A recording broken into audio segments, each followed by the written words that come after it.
Bonjour à tous et bienvenue dans cette nouvelle vidéo d'actualité cyclisme. Aujourd'hui on va s'intéresser à la 11e étape et d'ores et déjà étape de légende du Tour de France 2022. 36 ans qu'on attendait ça, on n'a pas été déçus, quelle fibelle cette étape. Et c'est Jonas Vingegaard qui la gagne en solitaire avec le maillot jaune en prime. Les 151 km qui séparaient Albertville du col de Granon-Serre-Chevalier proposaient un parcours de folie avec 4 ascensions au programme, dont les lacets de Montvernier comme entrée, le terrible enchaînement Télégraphe-Galibier où la légende du Tour de France s'est écrite en 2011 lors de la victoire d'Andy Schleck après une échappée de 60 km en solitaire, et l'attaque au panache le lendemain de son grand rival Alberto Contador à plus de 100 km de la ligne cette fois-ci. Cette année, cette double ascension servira de tremplin pour le terrible col du Granon dans le final et ses 11 km à près de 9% de pente moyenne. Après une longue bataille en début d'étape pour prendre l'échappée, c'est finalement une vingtaine de coureurs que l'on va retrouver à l'avant, avec le maillot à pois Simon Geschke, le maillot vert Wout van Aert ou encore des coureurs comme Warren Barguil, Pierre Latour et Dylan Teuns.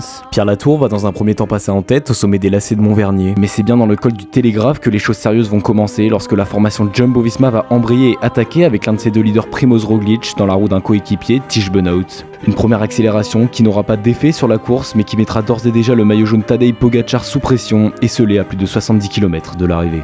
Et les Jumbo-Visma ne vont pas attendre pour à nouveau accélérer, cette fois-ci au sommet du Télégraphe où Primoz Roglic et Jonas Vingegaard, aidés par Christophe Laporte, repris de l'échappée matinale, vont sortir avec seuls Geraint Thomas et Tadej Pogačar dans la roue pour ensuite harceler le maillot jaune dans le début de l'ascension du Galibier. En attaquant à tour de rôle, d'abord Roglic puis Vingegaard à plusieurs reprises, mais le maillot jaune restera solide et ne craquera pas ni mentalement ni physiquement à l'assaut des Jumbo-Visma.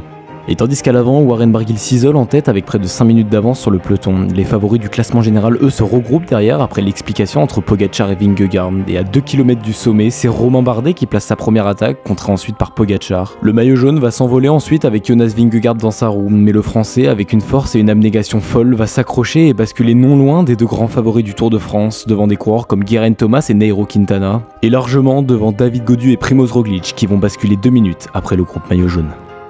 A nouveau dans la descente, avant l'ascension finale, les favoris du classement général vont se regrouper et Tadej Pogačar adressera un sourire à la caméra, ne sachant sûrement pas ce qu'il attendra sur les terribles pentes du Granon. Et tandis que Quintana possède quelques secondes d'avance sur le peloton, c'est à nouveau Romain Bardet qui va placer une énorme attaque. Pas de réaction du maillot jaune qui laisse faire le train à son coéquipier Rafał Majka. Mais lorsque Jonas Vingegaard attaque et que Pogačar ne répond pas, on se dit que c'est le moment, qu'enfin Tadej Pogačar va montrer un signe de faiblesse après près de 2 ans de domination sur les routes du Tour de France. C'est maintenant. Il n'est pas capable de suivre son grand rival danois. Et pour la première fois de sa carrière depuis 2020, va subir une grande défaite et perdre du temps sur une arrivée au sommet du Tour de France. Et c'est bien le col du Granon, ce même qui avait fait perdre à jamais son maillot jaune à un certain Bernard Hinault, qui fera donc perdre la tunique dorée au Slovène que tout le monde pensait invincible et qui a montré aujourd'hui un visage humain au Tour de France.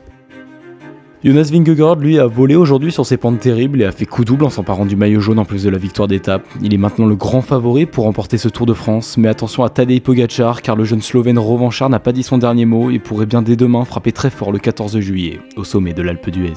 Cette 11e étape marque également le retour au premier plan de Romain Bardet, héroïque, 3ème de l'étape et à nouveau 2ème du classement général du Tour de France, mais également de Nairo Quintana, 2ème à l'arrivée et le seul sous la minute de Jonas Vingegaard. Et enfin, le retour de Geraint Thomas qui montre à 36 ans qu'il est encore dans le jeu pour le podium final du Tour de France.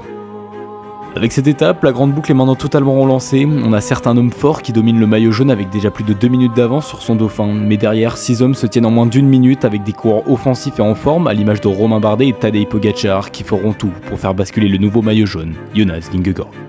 Personnellement, hier j'ai vécu la plus belle étape que je n'avais jamais vue et à nouveau le cyclisme m'a donné énormément de frissons et j'ai juste beaucoup trop hâte dès aujourd'hui ce 14 juillet de voir cette arrivée au sommet de la mythique Alpe d'Huez avec des coureurs offensifs sur ce Tour de France passionnant. Avec du caractère et un sacré talent, Thibaut Pinot remporte la 3e victoire française sur le Tour de France, la 2e pour un Tour de France, la 1re pour la FDJ. Sur ce, j'espère vraiment que ce petit résumé sur cette 11e étape de légende du Tour de France 2022 vous aura plu. Et moi, j'ai plus qu'à vous souhaiter de profiter de cette grande boucle qui s'annonce juste passionnante. Et j'ai plus qu'à vous donner également rendez-vous bientôt dans les prochains jours pour une nouvelle vidéo.